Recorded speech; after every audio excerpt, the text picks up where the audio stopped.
All right, guys. So today we're going to be still learning about decimals, but I'm going to be doing a quick review on how to order decimals.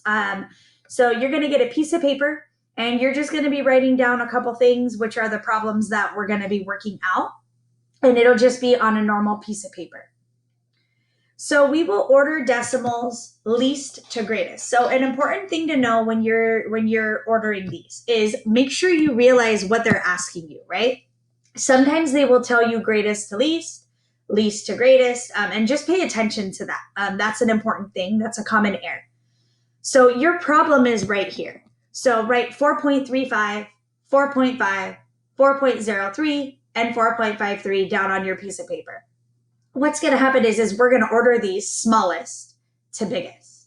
So what is important to know is all of these start with a 4, right? So all of them starting with a 4, that's the ones place, right? So what I did is I made a little chart for you, so you can see a strategy on how to do this, right? So all of them have a 4 in the ones, right? So that really doesn't help us. And then what I did is I made this little dot. I know it's kind of big, but I wanted you to realize that that's where the decimal sits, right? In every single one of the problems. Now, what you do next is you look at the tenths place, and that's going to help narrow down what is what, right? So this has a 3, this has a 5, this has a 0, this has a 5. So you're going to take the smallest number that you see. So obviously it's going to be that one right there. So your smallest is going to be 4.03. So please write that down right below where you wrote the original problem. Okay, then we're going to go to our next number that's smallest, and that's going to be that 3 right there. So your next number is going to be 4.35. Okay, sorry, that is a 4. I don't know why it cut that off right there, but that says 4.35. That's the next order in the sequence. And then what happens is, well, let me switch the color so it's not confusing. But see that this is a 5 and this is a 5. So those are equal. We got to take it a step further, right? So now we need to say, well, what's going on in the hundreds for this one and this one? Well, whenever you don't see anything, remember I taught you that that's technically a 0.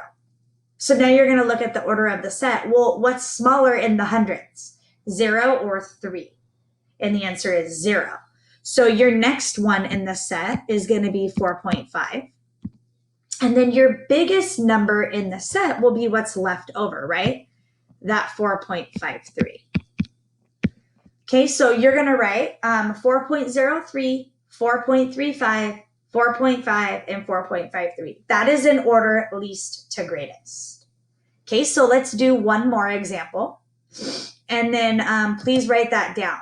So you will write down 0.136, 0.5, 0.36, 0.09, right? So that's the original problem. So that's what you're writing down on a piece of paper. And we are ordering it least to greatest again. So smallest to biggest. And I set you up with your little chart. You have your ones, tenths, hundreds, thousandths. Remember that your decimal is in this row, right? So that's your decimal. So if you needed to use this strategy, you would set up a little chart like this. You don't have to do it like that, but it's just a way for you to visually see it. So in the ones place, right, you have all zeros. So that place value really doesn't help us much. So remember, now we move to the tenths, and we're looking for the number that is the smallest in the tenths. So the smallest in the tenths, that's going to be that 0.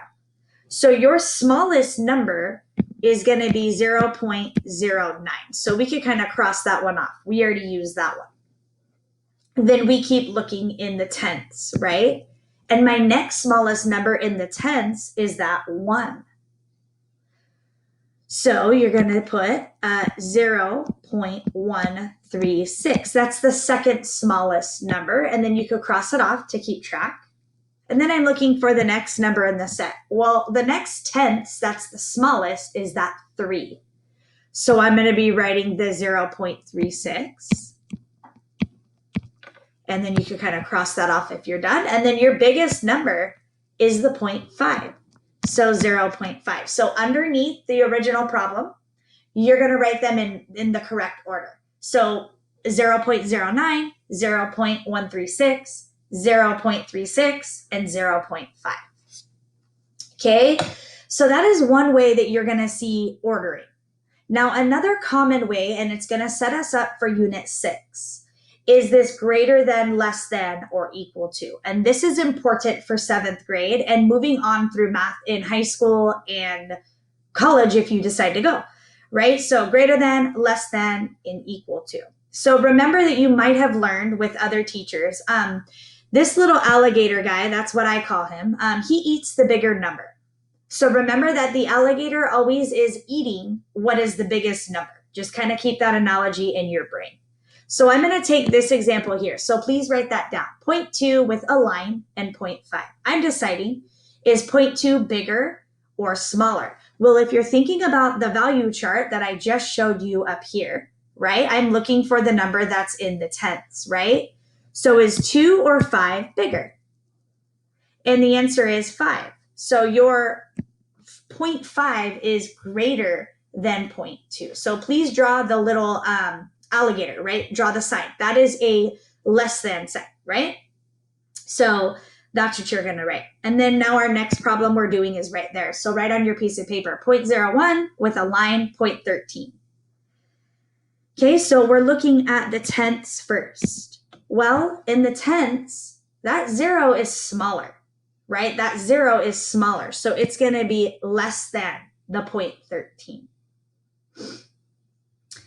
Okay, so go to your next problem. You're going to write the one that I starred, 0.2 and a line, 0.20. Well, if I look at the tenths, right, because the ones is the same, it's a 0. That doesn't help me.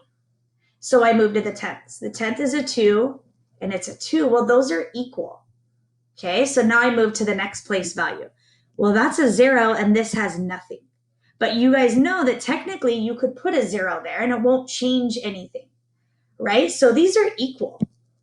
So although you don't see 0.5 and 0.50, those are actually equal. That's another example of what I just did.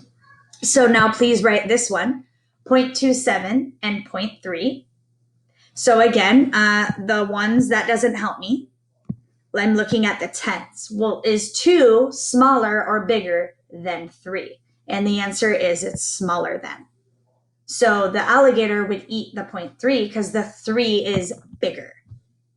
Okay, and then the last 2. So write that one down, 0.45 and 0.44. So I'm going to look at the tenths. Well, that's a 4 and that's a 4. Well, those are equal so far. So now I'm going to take it a step further to the hundredths. So I got a 5 and I got a 4. So which one of those is bigger, 5 or 4? And the answer is 5. So that is going to eat the 0.45.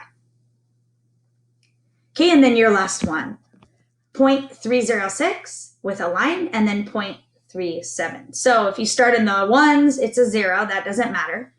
I'm going to start at the tenths and I have a 3. Well, those are the same. So my hundredths, I have a 0 and I have a 7. Well, that 7 is bigger. So it's going to eat the 37. Okay, so you're going to turn in your notes and we're going to start a practice.